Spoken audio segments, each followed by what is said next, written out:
اپنے اس دعوے کے اندر. اسی طرح جو ہے اللہ سبحانہ تعالیٰ سورہ کہف سورہ نمبر 18 آیت نمبر اس کی 7 میں فرماتا اور کہتا ہے اِنَّ جَعَلْنَا مَا عَلَى الْأَرْضِ زِينَةً لَهَا لِيَبْلُوَهُمْ أَيُّهُمْ أَحْسَنُ عَمَلًا. اللہ فرماتا اور کہتا ہے کہ روئی زمین پر جو ہے ہم نے اسے زمین کی رونق کا باعث بنا دیا ہے. زمین کے اوپر تمام جو چیزیں ہیں ہم نے اسے رونق کا باعث بنا دیا. جو کچھ اللہ نے اس میں پیدا کیا اس میں رکھا ہے. اور آگے فرمایا لَهَا لِيَبْلُوَهُمْ أَيُّهُمْ أَحْسَنُ عَمَلًا تاکہ تمہیں آزمائے تم میں کون ہے جو اچھے اعمال کرتا ہے. تو گویا زمین پہ جو کچھ اللہ نے پھیلا رکھا ہے یہ اللہ رب العزت کا ایک ٹیسٹ ہے کہ اللہ فرما رہا ہے کہ ہم نے زمین پہ جو کچھ ہے اس کو زینت بنایا ہے اور اس کے ذریعے ہم تمہارا امتحان لیتے ہیں کہ کون اس میں اچھے اعمال کرتا ہے. زینت وہ چیز ہوتی ہے جو انسان کی نظروں میں چمکے, جس کی طرح وہ متوجہ ہو, جو وہ کرنا چاہے. تو جو کچھ زمین میں ہے یہ زینت ہے اور اس کے ذریعے اللہ آزماتا ہے کون ہے جو اس کے اندر جو ہے اچھے اعمال کرتا ہے. اللہ نے کیا کچھ دنیا میں نہیں بنایا اور اس کے بعد اس کی مناہیات دے دی کہ یہ حرام ہے اور یہ حلال ہے, اور پھر آزما رہا ہے اب کون ہے جو حرام سے بچتا ہے اور کون حلال کی طرف جاتا ہے اور اچھے اعمال کرتا ہے. تو گویا یہاں بھی جو اللہ فرما رہا ہے کہ دنیا جو اس نے بنائی, تمام چیزیں جو بنائی, یہ بھی ایک قسم کا ٹیسٹ اور آزمائش ایک مومن کے لیے یاد رکھیے. اسی طرح اللہ سبحانہ تعالیٰ فرماتا ہے سورہ انبیاء سورہ نمبر 21 اس کی آیت نمبر 35 میں اللہ کہتا ہے اور فرماتا ہے وَنَبْلُوَكُمْ بِالشَّرِّ وَالْخَيْرِ فِتْنَةٌ وَإِلَيْنَا تُرْجَعُونَ. اللہ فرماتا اور کہتا ہے ہم بطریق امتحان, ہم بطریق آزمائش تم میں سے ہر ایک کو برائی اور اچھائی سے جو ہے ٹیسٹ کرتے ہیں. ہم بطریق امتحان تم میں سے ہر شخص کو اچھائی دے کر اور برائی دے کر جو ہے جانچتے ہیں, امتحان کرتے ہیں, بھلائی میں مبتلا کرتے ہیں اور تم سب کو ہماری طرف لوٹ کر آنا ہے.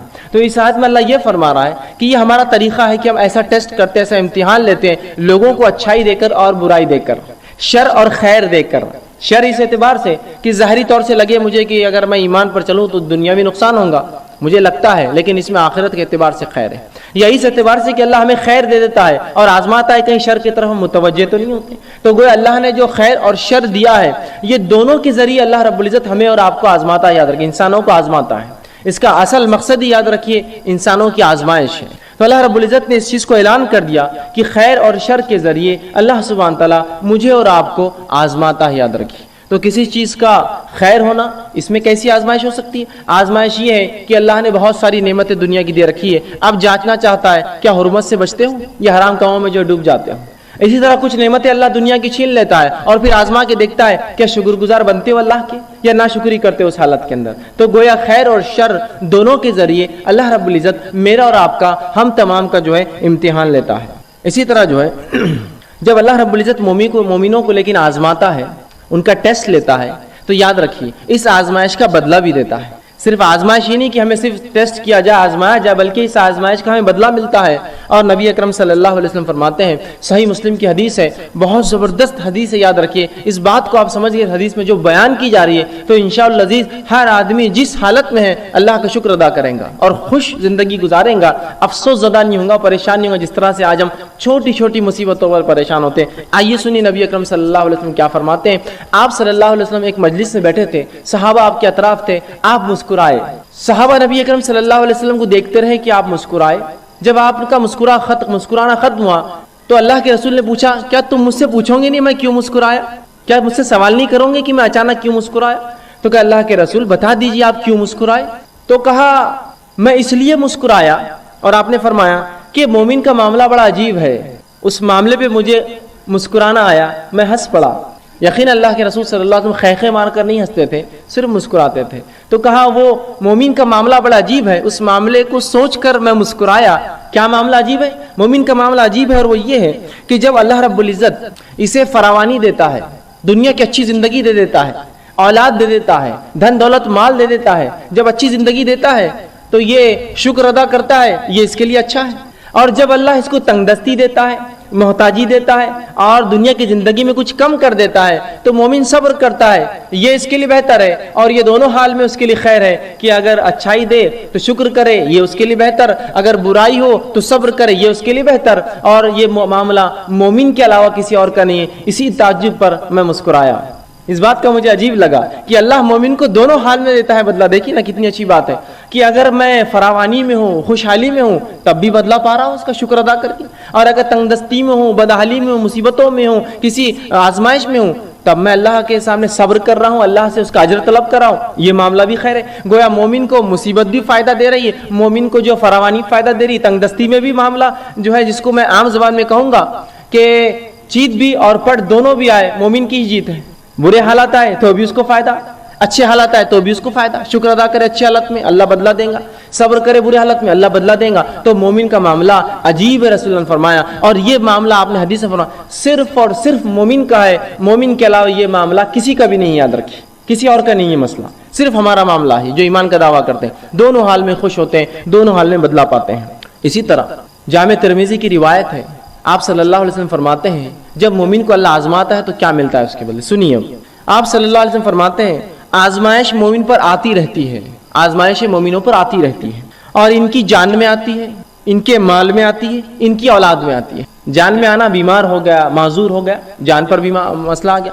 مال میں مصیبت آتی ہے, دھن دولت لوٹ گیا, تجارت ڈوب گئی, آگ لگ گئی, فلاں مسئلہ ہو گیا, لوٹ گیا, تجارت اچانک ٹھپ ہو گئی, کم ہو گئی, تو یہ مال میں کمی ہو گئی. یا اناج اگا نہیں, کھیتی باڑی خراب ہو گئی, یہ مال میں کمی ہے. اور کبھی اولاد سے آزماتے ہیں کہ اولاد دیتے ہیں, کبھی چھین لیتے ہیں, دیتے ہیں تو معذور دیتے ہیں, پیدا ہوتی ہے تو کبھی مر جاتی ہے, یا کسی کو دیتے نہیں, اولاد میں آزمائش ہے. تو مومن کو اللہ رب العزت آزمائشتا ہے, اس کے جان میں, اس کے مال میں, اس کی اولاد میں. اور اللہ کے رسول آگے فرماتے ہیں حتیٰ کہ جب وہ اللہ سے ملتا ہے, اللہ اس کو آزماتے رہتا پوری دنیا میں, حتیٰ کہ جب اپنے رب سے ملتا ہے تو اس پر کوئی گناہ باقی نہیں رہتا, سب کا اس کو دنیا کے اندر اس کے گناہوں کا بدلہ مل جاتا ہے. سمجھ رہے ہیں آپ بات کو؟ تو گویا اگر مومن پر کوئی آزمائش آتی ہے تو اس آزمائش کے عوض اس کے گناہ جھڑ جاتے ہیں, گناہ کم ہو جاتے ہیں. اور نبی اکرم صلی اللہ علیہ وسلم نے حدیث میں بیان کر فرمایا اگر مومن کو کانٹا بھی چبھتا ہے تو اس کا بھی اجر لکھا جاتا ہے, اس کے گناہ معاف ہوتے. سبحان اللہ, تکلیف میں اٹھا رہا ہوں اس کا بھی بدلہ پاتا ہوں. آپ ایک مرتبہ باہر نکلے صحابہ کے ساتھ فجر کی نماز کے بعد, ایک جھاڑ تھا سامنے, جو سردی کا موسم تھا اور پتے اس کے سوکھ چکے تھے, پتجھڑ تھا وہ. آپ آئے, صحابہ آپ کے ساتھ تھے, آپ نے اس جھاڑ کو پکڑ کر ہلایا. جب جھاڑ کو ہلایا تو کچھ پتیاں گرنے لگی جو کہ سوکھ چکی تھی. نبی اکرم صلی اللہ علیہ وسلم فرمایا جب تم میں سے کوئی شخص بخار میں مبتلا ہو جاتا ہے, بیمار ہو جاتا ہے, بالخصوص بخار آتا ہے جسمانی, تو اس کے گناہ ایسے ہی جھڑتے ہیں جیسے جھاڑ کے پتے میرے ہلانے سے جھڑے ہیں. سبحان اللہ. دیکھیے, تکلیف آزمائش ہے, آزمائش پہ صبر کر رہا ہے تو بدلہ بھی پا رہا ہے. اور اس حد تک بدلہ ملتا ہے کہ جامع ترمذی کی روایت کے مطابق مومن آزمایا جاتا ہے اس کے مال میں, اس کی دولت کے اندر, اس کی جان کے اندر, اس کی اولاد میں, حتیٰ کہ جب اپنے رب سے اس کی ملاقات ہوتی ہے موت کے بعد تو تب گناہوں سے بری ہوتا ہے, گناہوں سے پاک ہوتا ہے. اور ظاہر سی بات ہے جب انسان گناہوں سے پاک ہوگا تو اس کا ٹھکانہ میں سمجھتا ہوں سب جانتے جنت کے علاوہ کچھ نہیں ہو سکتا ہے. تو آپ دیکھ رہے ہیں, تو گویا آزمانا اللہ کی سنت ہے, اور آزمائش کا مومن کو بدلہ ملتا ہے. اچھے اگر حالات ہے تو شکر کرے, برے حالات ہے تو صبر کرے, دونوں حالات میں مومن اس کا بدلہ پاتا ہے. اور مومنوں کو جو آزمائشیں آتی وہ ایسا بدلہ دیتی ہے کبھی کبھار کہ وہ اتنا آزمایا جاتا ہے کہ روز قیامت اس پر کوئی گناہ باقی نہیں رہتا, وہ بالکل جو ہے اللہ کے سامنے ایسا حاضر ہوتا ہے کہ وہ جو ہے بالکل گناہوں سے پاک اور جو ہے صاف ہوتا ہے. تو گویا مومن پر جو بھی مصیبتیں آفتیں آتی ہیں اللہ رب العزت اس کا بدلہ بھی لیتا ہے. اب اللہ رب العزت کس کو آزماتا ہے یہ بات بھی اب جان لیں. کبھی کبھار ہوتا ہے اگر کوئی آزمائش میں مبتلا ہو جائے تو ہم کہتے ہیں ہاں بڑا بات کر رہا تھا, دین کی بڑی بات کر رہا تھا, فلاں دیکھو پھنس گئے نا, دیکھو مصیبت آئی نا. جب ہمارے جیسے تھے تو اچھی زندگی گزار رہے تھے, خامخواہ ایمان کی باتیں کر رہے تھے, خامخواہ اپنے آپ کو مسلمان بتا رہے تھے, تجارت بیٹھ گئی نا, معاملہ ختم ہو گیا نا, فلاں چیز ہو گئی, ان کی نظر لگ گئی, ان کی نظر پڑ گئی, یہ اب تم پہ نظر رکھ رہے, فلاں ہو رہا, یہ ہو رہا, وہ کتنے مسائل لوگ بیان کرتے ہیں. اب آئیے سنیے, اللہ کس کو آزماتا ہے؟ تو اللہ رب العزت یاد رکھے صرف انہی کو آزماتا ہے جن سے وہ محبت کرتا ہے. یاد رکھیے, اللہ انہی کو آزماتا ہے جن سے وہ محبت کرتا ہے. اسی لیے تو صحابہ چاہتے تھے کہ جب ان کو آزمائش نہیں ہوئی تو کیوں نہیں ہوئی ہماری آزمائش, کہ بدلہ تو نہیں مل جا رہا آخرت کا, اس لیے تو سوچ رہے تھے, اس لیے کہ وہ جانتے تھے اللہ جن سے محبت کر انہیں آزماتا ہے. آئیے دلیل میں آپ کو دیتا ہوں. جامع ترمذی کی روایت جو میں نے آپ کے سامنے دو حدیثیں جو ہے تلاوت کی, اس میں سے پہلی حدیث تھی جامع ترمذی کی روایت ہے. نبی اکرم صلی اللہ علیہ وسلم فرماتے کہتے ہیں ان اللہ تعالی اذا احب قوما ابتلاهم, جب اللہ کسی قوم سے محبت کرتا ہے, کچھ لوگوں سے جب اللہ محبت کرتا ہے تو انہیں مصیبت میں ڈال دیتا ہے, مبتلا کرتا ہے, آزماتا ہے انہیں. اب چاہے یہ معاملہ فرد کا بھی ہو سکتا ہے, چاہے یہ معاملہ قوم کا بھی ہو سکتا ہے, چاہے معاملہ جماعت کا ہو سکتا ہے. تو جب بھی اللہ رب العزت محبت کرتا ہے کسی قوم سے, اسے آزماتا ہے, اسے مبتلا کر دیتا ہے. دوسری حدیث بخاری کی تھی, صحیح بخاری کی, جس میں نبی اکرم صلی اللہ علیہ وسلم فرمایا, سنیے اس حدیث کے الفاظ کا ہے, من یرید اللہ بہ خیرا, سے اور تفصیلات دیکھیں گے. اسی طرح پانچویں چیز جو کرنا ہے رزق میں اضافے کے لیے وہ کیا ہے کہ اللہ تعالیٰ کی راہ میں خرچ، اللہ تعالیٰ کی راہ میں خرچ، یہ کس کے لیے بول رہا ہوں؟ رزق میں اضافے کے لیے۔ آپ بولیں گے آپ تو خرچ کی بات کریں، کم ہو جا رہے ہیں یہاں تو نہیں، یہ رول ہی ایسا، تھوڑا یہ اصول الگ ہے، تھوڑا سا اسلام کا اصول الگ ہے، دو تو زیادہ ہوتا۔ جس کو ایک صاحب نے مجھے ایسے سمجھایا تھا، اچھی مثال دی تھی، انہوں نے کہا کہ جو ہے ایک آدمی ایک ذات ہے جو دوسروں کو دیتی ہے، سمجھ لیجیے پانی کا مثال دی تھی انہوں نے، کہ ایک شخص ہے جو دوسروں کو پانی دیتا ہے۔ اب ہوتا یہ کہ ایک آدمی ہے جس کا ہاؤس ہے وہ فل دکھتا ہے، اور ایک آدمی جس نے اپنے ہاؤس میں 10 نل لگا دیے، تم بھی لے لو، تم بھی لے لو، تم بھی لے لو۔ تو جو پانی دینے والا ہے وہ کیا کرتا ہے، دیکھتا ہے اس کی ٹانکی خالی رہتی ہے، تھوڑی بولتا ہے اس کو دیتے جاؤ، اس کی ٹانکی خالی ہوتی جاتی ہے اس کی۔ اور جس کی ٹانکی فل رہتی ہے، چونکہ نل ایک ہی ہے، خود کے لیے رکھتا ہے، تو وہ دینے والا بولتا ہے پانی ضرورت نہیں اس کو، اس کی خالص نہیں ہوتی، دینے کی کیا ضرورت ہے اس کو، ٹانکی میں نل نہیں ہے، نکالتا نہیں پانی، دینے کی بھی کیا ضرورت ہے، جو ہے وہ بھی خراب ہو جاتا ہے، پانی چڑھ جاتا ہے اس کو، اور جو استعمال کرتا جاتا ہے اس کا پانی بھی۔ ایک آپ لوگ جو کھیتی باڑی سے یا کھیتی باڑی سے تعلق نہیں بھی ہے تو ایک عام ہے، وہ کنواں ہے، ارے بند مت رکھو، کنواں بند ہو گیا تو کیا ہوتا، پانی بہت زیادہ آتا، پھر ابلتا، بند ہو جاتا پانی آنا۔ بورنگ کو اگر خالی نہیں کرے، روز استعمال نہیں کرے تو پانی بند ہو جاتا نا۔ تو انکم کا معاملہ اسلام میں ویسی ہے، وہ زیادہ جب تک نہیں ہوتی جب تک باہر نکلتا نہیں، ان جب تک زیادہ نہیں ہوگا جب تک آؤٹ زیادہ نہیں ہے آپ کا، سمجھ رہے۔ اور الحمدللہ یہ جتنے 10 نکات جو میں آپ کے سامنے رکھا ہوں، ہر نقطے پہ میرا ایک مکمل درس ہے، ہر نقطے کے اوپر جتنے اب تک لیا ہوں پورے جو 10 لوں گا، پوروں پہ کمپلیٹ لیکچر، صلہ رحمی پوری تفصیلات، اللہ کی راہ میں خرچ، پچھلے رمضان ہم نے پہلا لیکچر لیا تھا، پوری تفصیلات، کیا اس کے فائدے۔ ابھی رزق کے تعلق سے دیکھ رہے ہیں تو جو ہے اللہ کی راہ میں خرچ کرنے سے مال بڑھتا ہے۔ خرچ کرنے کا معنی کیا ہے، میں سمجھتا ہوں زیادہ سمجھانے کی ضرورت نہیں۔ خرچ کرنے کا معنی یہ ہے کہ لوگوں کی، مسکین کی، مسافروں کی، سائلین کی، رشتہ داروں کی، مصیبت زداؤں کی، پریشان حال لوگوں کی، غریبوں کی، مانگنے والوں کی، مسافروں کی مدد کرنا مال کے ذریعے، اس کو کہتے ہیں خرچ۔ بہت سمپل ٹرم ہے، کو بہت زیادہ ایکسپلینیشن کی ضرورت نہیں۔ تو اللہ کی راہ میں خرچ کرنا یہ مال میں بڑھوتری، زیادتی کا بہت بڑا ذریعہ، یاد رکھیے۔ اور خرچ کے باعث جو رزق بڑھتا ہے اس کے دلائل آئیے، سورہ سبا سورہ نمبر 64 آیت نمبر 39 میں اللہ فرماتا ہے اور کہتا ہے وَمَا أَنفَقْتُم مِّن شَيْءٍ فَهُوَ يُخْلِفُهُ وَهُوَ خَيْرُ الرَّازِقِينَ، کہ تم جو کچھ خرچ کرو گے اللہ کی راہ میں، اللہ ضرور اس کو پلٹا کر رہے گا تمہارے طرف، اور وہ خیر رزق دینے والا ہے۔ جو تم اللہ کی راہ میں خرچ کرو گے اللہ کیا کریں گا، اس کو واپس ریٹرن دیں گا، تم کو پلٹا کر دیں گا، یخلفہ، واپس پلٹائیں گا۔ اور جو خلاف کہتے ہیں الٹی سمت، مطلب جدھر سے چیز آ رہی ہے اسی کی سمت میں چلنا، وہ اس کی مخالفت ہو جاتی ہے، سمجھ رہا، ایک چیز ایسی چل رہی دوسری ایسی آ جائے، وہ مخالفت۔ یخلفہ، اللہ پلٹانے والا ہے اگر تم اس کی راہ میں خرچ کرو گے، واللہ خیر الرازقین، اللہ خیر رزق دینے والا ہے، ٹھیک ہے۔ اسی طرح جو ہے ابن کثیر رحمہ اللہ اس کی تفسیر میں لکھتے اور کہتے ہیں تم جو بھی خرچ کرو گے اللہ دنیا اور آخرت میں اس کا بدلہ ضرور دیں گا، یہ معنی یخلفہ کا، دنیا اور آخرت میں دونوں میں اس کا بدلہ ملے گا، کس چیز کا، خرچ کرنے کا۔ اسی طرح جو ہے، اور یہ یاد رکھیے اللہ کا وعدہ ہے، اور یاد رکھیے خرچ کرنا ایک بڑی اہم صفت ہے، اس سے انسان نے بہت اچھی خصائل، اچھی صفتیں، اچھی عادتیں پیدا ہوتی ہے۔ اس لیے کہ مال جمع کرنا انسان میں حسد، بغض، کینہ، تکبر، اسی طرح ظلم، زیادتی، اور جس سماج میں مال خرچ نہیں ہوتا وہاں خون خراب عام ہوتا ہے، اور جہاں مال دیا جاتا ہے، خرچ کیا جاتا ہے، وہاں محبت، الفت، ایک دوسرے کے ساتھ رہنا لوگ پسند کرتے ہیں، میل جول، یہ عام ہوتا ہے، یاد رکھیے۔ لیکن آج معاملہ یہ ہے چونکہ ہم ایک ایسے سماج میں رہتے ہیں جو لوٹ کھسوٹ اور بس جمع کرنے والا سماج ہے، دینے کا مزاج نہیں، تو لہٰذا خرچ کرنے کے فائدے کبھی نظر بھی نہیں آتے، خرچ کرنے کے فائدے نظر بھی نہیں آتے۔ لیکن ایک بات یاد رکھیے، وہ قومیں جو خرچ کرتی ہے نا، ان کو کبھی دیکھیے ادھر خرچ کرتے ہیں اس سے زیادہ آ بھی جاتا ہے ان کے پاس۔ جس نے خرچ کرنے کا مزاج بنا لیا، ادھر سے نکلا نہیں کہ ادھر ڈراپ آؤٹ نہیں ہوتا، ادھر ڈراپ ان شیور ہو جاتا ہے اس کا۔ یہ میں کہہ رہا ہوں نا، آپ آزما کے دیکھ لیجیے، بہت بار لوگ ہوتا ہے، چونکہ میں کہہ رہا ہوں ہم اس ماحول میں نہیں رہتے جہاں خرچ کرنے کی عادت ہے۔ ایگزامپل، مثال لیجیے، اب حج کا موقع آئے گا، لوگ حج کو جاتے ہیں، اور بہت سارے لوگ بر صغیر سے، ہندوستان سے جاتے ہیں، تو وہاں جانے کے بعد بہت سی بار یہ لوگ قصے بیان کرتے ہیں، ادھر میں بسکٹ لے کے آتا، ادھر چھتریاں فری ملتے تھے، ادھر ٹھنڈے کی بوٹلیں فری ملتی تھی، ادھر بریانی فری مل رہی تھی، میں نے کھا لیا، ادھر کھجور کی پیکٹ لا لیا، ادھر فلاں۔ تو ہماری عادت صرف جمع کرنے کی، تو وہاں بھی صرف کیا مل رہا وہ دیکھتے، لاکھ روپے خرچ جا کیا وہ بسکٹ کہاں ملیں گے۔ اور یہ میں یہ نہیں کہہ رہا ہوں وہ لینا غلط ہے، میں یہ نہیں کہہ رہا ہوں وہ حرام ہے، میں یہ نہیں کہہ رہا ہوں وہ غلط، میں کہہ رہا ہوں ذہن جو بن گیا صرف لینے والا، دینے کا مزاج نہیں رہا۔ اور وہ قوم کا مزاج کیا ہے معلوم، دینے کا بن گیا۔ تو کبھی کبھار بیوقوف ہے گا، ایک بڑا ٹینک لا کے، پورا وہ کنٹینر لا کے پوری چھتریاں بانٹ دیا اس نے حاجی کو، پاگل، اتنی کیا ضرورت تھی، ہر حاجی اپنی اپنی لا لیتا تھا، لیکن اس کو معلوم ادھر چھتریوں کا کنٹینر خالی ہوتا تو ادھر اللہ اس کو الگ ہی سایہ دینا شروع کر دیتا. تو اس کو معلوم بانٹ رہا ہے لاکھ. اس کو پتا ہے کہ یہاں کھلائے تو ادھر میرا اکاؤنٹ بھر جاتا, ادھر تو ادھر کھلا رہا ہے. سمجھ رہے آپ؟ تو چونکہ ڈراپ آؤٹ کا سسٹم نہیں تو ڈراپ ان کیسا سمجھ میں نہیں آتا ہوں. ایک مزاج بن گیا صرف لینے کا, صرف لینے کا. بہت افسوس کی بات ہے. اور یاد رکھیے انسان پیسوں سے امیر و غریب نہیں ہوتا, یہ بات کو ہمیشہ یاد رکھیں. انسان غنی دل سے ہوتا ہے, مال سے نہیں ہوتا ہے. کیوں تو مالداروں کی کچھ لوگوں کے, کچھ میں سب کو نہیں کر رہا, کچھ مالداروں کی حالت یہ ہے کہ بینک بیلنس تو ایسا ہے کہ اکاؤنٹ اور سی اے حساب کرتے کرتے پریشان ہے, لیکن اگر دوسرا آدمی والٹ نکالو تو ارے اتنے پیسے, کروڑوں ہو کے اس کے پیسوں پہ نظر. ارے میرے بھائی تیرے پاس تو سی اے, وہ ٹھیک ہے لیکن اس کے پاس مطلب اپنے اکاؤنٹ کو تو سنبھالنے کو سی اے لگے لیکن دوسرے کے روپیے پہ اس کی نظر ہے.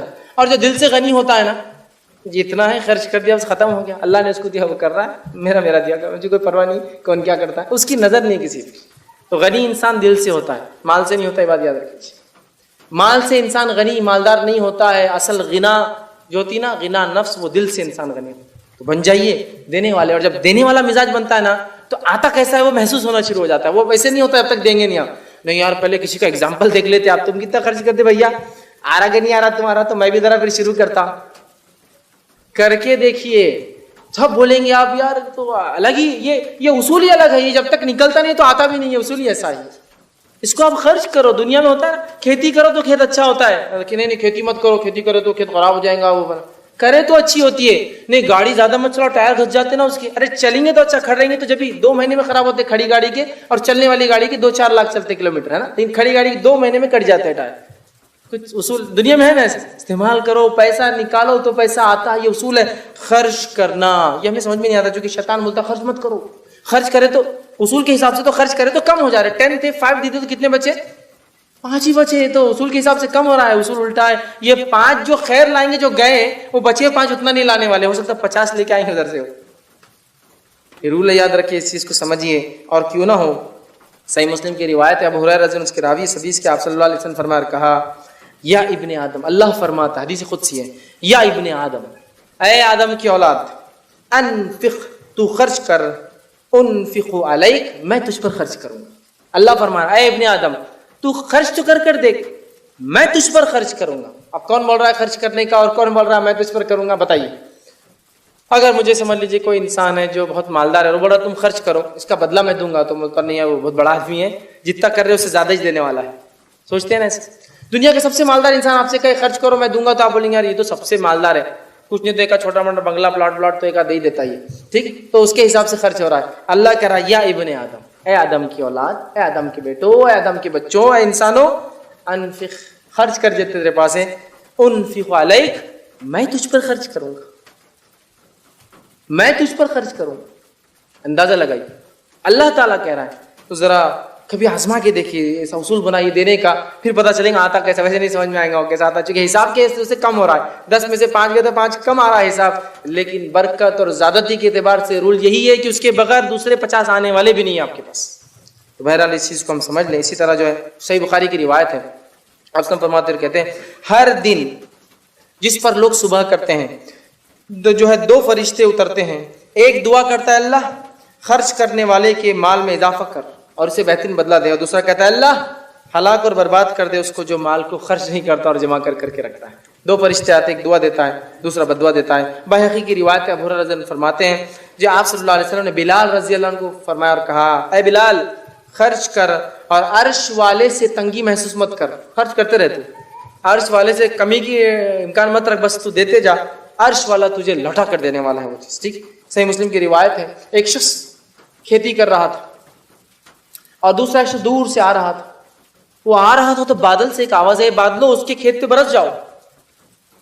وہ شخص بڑا حیران ہوا, بادل سے ایسی آواز آنا تعجب کی بات ہے. یہ صحیح روایت صحیح مسلم کی. وہ شخص چلا اور آواز بھی نام بھی لیا گیا. جب ایک کھیت میں گیا تو بادل ایک پتھر پر برسا, پتھر سے پانی جمع ہوا اور ایک نالی بنی, اور وہ جو آدمی کھینچا تھا نا کھیت میں نالی, اس میں جمع ہو گیا اور اسی کھیت میں چلا گیا. کس کے کھیت پہ نہیں برسا؟ وہ شخص نے کہا, اے شخص تو کیا کرتا ہے, میں نے بادل سے آواز سنی, تیرے کھیت پر باری برس نہیں گئی, تیرا نام کیا؟ تو کہا میرا نام فلاں. تو کہا تیرا نام تو میں نے آواز سنی بادل میں, تو کیا کرتا ہے مجھے بتا, یہ پانی اسپیشل برس رہا تیرے لیے اور کھیت میں آ رہا تیرے, کیا کرتا ہے؟ تو کہا جب تم نے سنی لیا ہے تو چلو میں بتا دیتا ہوں. تو کہا جب میں کھیتی کرتا ہوں تو کھیتی کے جو اناج آتا ہے 3 حصے کرتا ہوں. پہلا حصہ 1/3 33.33%، 1/3 1 تہائی خرچ کر صدقہ کر دیتا ہوں، 1 تہائی اپنے لیے اٹھا کے رکھتا ہوں، ٹھیک ہے، اور 1 تہائی واپس ری انویسٹ بزنس میں ڈال دیتا ہوں. 1/3 اپنے ایکسپینسز کے لیے، 1/3 لوگوں میں صدقہ، اور 1/3 واپس بزنس میں ری انویسٹمنٹ. تو جس کے نتیجے میں اللہ تعالیٰ میرے لیے اسپیشل بارش برساتا ہے. یہ والی میں کہوں گا جو انسان خرچ کرتا ہے نا، 1000 دکانیں رہنے دیجئے، سیم برانڈز بیچنے دیجئے، لوگ ایسے ڈھونڈ ڈھونڈ کر آتے اسی خریدنا ہے، اسی خریدنا ہے، یہ آدمی اسی لینا ہے. حالانکہ 1000 دکانیں سیم چیزیں بک رہی ہے، ہو سکتا ہے کہ پرائز آپ سے بھی زیادہ ہو، مطلب آپ کم میں نہیں بیچ رہے ہو، آپ زیادہ ہے، پھر بھی لوگ ڈھونڈ ڈھونڈ کر آتے ہیں. اس لیے کہ رزق دینے والی ذات اللہ کی ہے. وہ انسان خرچ کرتا ہے تو اللہ نے راستہ ایسا بنا نا، بادل سے برسا کر اس کے لیے بنائے گا اس چیز کو. چھٹی چیز، ٹھیک ہے، اسی طرح 9ویں چیز گناہوں کے اثرات یہ ہوتے ہیں، رزق سے محرومی. رزق سے محرومی، رزق سمجھتے نا، رزق سے مراد انکم، رزق سے مراد اولاد، رزق سے مراد کھیتی اور باڑی، رزق سے مراد مال اور غلہ، جانور وغیرہ جو آپ پالتے ہیں، سب رزق میں انکلوڈ ہوتے ہیں. ٹھیک ہے، ہر وہ سورس جس سے آپ کو بینیفٹ ہو سکتا ہے اور رزق میں کاؤنٹ ہو سکتا ہے. روزی روٹی جس کو عام زبان میں کہیں گے، روزی روٹی تو ہمیشہ روٹی نہیں ہوتا، انکم کی وجہ سے جو چیزیں آتی ہیں. تو رزق میں جو ہے اللہ تعالیٰ محرومی کر دیتا ہے، اور جو ہے وہ کتنا بھی کمائے مطمئن نہیں ہوتا، یا پھر اس سے اللہ تعالیٰ اس کا رزق دور کر دیتا ہے، یاد رکھیے، کم کر دیتا ہے، یاد رکھیے. ٹھیک، جیسے کہ نبی اکرم صلی اللہ علیہ وسلم فرماتے ہیں، ابن ماجہ کی روایت ہے، اور آدمی کو اس کے کسی گناہ کی وجہ سے رزق سے محروم کر دیا جاتا ہے. حدیث کا ایک جملہ ہے، ایک حصہ ہے، آدمی کو اس کے کسی عمل کی وجہ سے رزق سے محروم کر دیا جاتا ہے. آدمی کو اس کے کسی عمل کی وجہ سے رزق سے محروم کر دیتا ہے اللہ تعالیٰ. تو رزق سے محرومی کا ذریعہ بنتا ہے. اور کیوں نہ ہو، مثال دیتا ہوں، ایک غریب آدمی ہے، آپ نے سوچا اس کو میں کچھ صدقہ دیتا ہوں. کیا دیتا ہوں؟ صدقہ. اب آپ اس غریب آدمی کو صدقہ دینے نکلے، اس کے گھر پر گئے، گھر پر دستک دینے والے تھے تو اندر سے کیا آواز آئی؟ گانے بجانے کی آواز آئی. گانے بجانے کی آواز سنتے ہی آپ کیا کر رہے؟ پیسے واپس لے کے چلے جا رہے ہیں. اس کو کیوں دوں؟ یہ تو حرام کاریوں میں لگا ہوا ہے، گانا بجانا سن رہا ہے، اس کو کیوں دوں میں؟ چلے جا رہے. ہوا نہیں ہوا، اس کا رزق اس سے دور چلا گیا اس کے ایک معصیت اور گناہ کی وجہ سے. ایک آدمی آپ سے بھیک مانگنے ہے اور کوئی پیچھے سے آ کے یہ شراب پیتا ہے شام میں، تو آپ پیسے دیتے ہیں اس کو؟ ارے بہت اچھی بات بولے یار، آپ نے شراب پیتا ہے تو اب تو زیادہ لو، تم شراب کے لیے الگ لو، کھانے پینے کے لیے الگ رکھو. کرتے ہیں کیا آپ؟ نہیں، شراب پیتا ہے اس کو کیسے دوں گا، حرام کاری کرتا ہے. تو جب بندہ یہ سوچ کر دیتا نہیں ہے کہ دوسرا انسان حرام کاری کر رہا ہے تو میں دوں، تو رب اس کو کیسے دیں گا جب وہ معصیت اور گناہ کرے گا؟ تو رب بھی نہیں دیتا. تو اللہ تعالیٰ محروم کر دیتا ہے لوگوں کو رزق سے، اس کا رزق اس سے دور چلا جاتا ہے صرف اور صرف اس کے اس گناہ کی وجہ سے کہ وہ کیا کر رہا ہے؟ گناہ کرتا ہے. اور میں نے مثال بھی دی کہ جیسے آپ کسی کو صدقہ دینے جائے اور اس نے کوئی گناہ میں ملوث آپ اس کو پائے، گناہ میں شامل پائے، وہ کوئی گناہ کر رہا ہو تو آپ وہ اس سے پیسہ نہیں دیتے، دور ہٹ جاتے ہیں، پیچھے ہٹ جاتے ہیں. اسی طرح اللہ تعالیٰ بھی رزق کو کم کر دیتا ہے جب دیکھتا ہے کہ بندہ کنٹینیوسلی بالکل گناہ کر رہا ہے، ڈٹ کر گناہ کر رہا ہے، توبہ نہیں کرتا ہے، معافی نہیں مانگتا ہے اور کرتا چلا جا رہا ہے، زندگی میں کوئی سٹاپ نہیں لگ رہا ہے اس کے. تو اللہ رب العزت اس کی روزی کو کم کر دیتا ہے. آج سب کچھ ہونے کے بعد بھی پریشان ہے. یا علماء لکھتے ہیں اگر آپ سب کچھ کوشش کرنے کے بعد بھی یہ دیکھتے ہیں کہ آپ ترقی نہیں کر رہے تو کہیں نہ کہیں آپ گناہ کر رہے ہیں. اس گناہ سے سخت اللہ سے توبہ کیجیے، معافی مانگیے، نیکی کی طرف بڑھیے، اس لیے کہ گناہوں کی وجہ سے اللہ رزق میں کمی کر دیتا ہے. بھائی نے ایک اچھا سوال کیا کہ اللہ تعالیٰ نے تو رزق انسان کا لکھ دیا، اتنی ساری سہولتیں دے دی، پھر انسان رزق کے لیے اتنا سب کیوں کر رہا ہے؟ یہ رشوت اور یہ غلط اور حرام، یہ ایمانی کمزوری ہے یا انسانی فطرت کی بہرحال یہ کمزوری؟ اس کے پیچھے کیا معاملہ ہے؟ دیکھیے، اللہ تعالیٰ نے رزق کتنا کمائیں گا وہ لکھ دیا ہے. جب انسان اپنی ماں کے پیٹ میں 40 اور 40 دن کا ہوتا ہے، ایک فرشتہ آتا ہے اور کہتا ہے اللہ کتنا رزق لکھوں؟ تو اللہ بتا دیتا ہے. کتنی زندگی لکھوں؟ اللہ بتا دیتا ہے، اور اس میں روح پھونک دی جاتی ہے. 4 باتیں بہرحال تفصیلات کے ٹائم میں روح پھونک دی جاتی ہے. تو گویا میں کیا کماؤں گا، کتنا رزق دنیا میں حاصل کروں گا، یہ تو میرے تقدیر میں لکھا کے لا چکا ہوں، مجھے اس کی فکر نہیں کرنا ہے، مجھے صرف اس کی کوشش کرنا ہے. یہ ایک بات ہو گئی.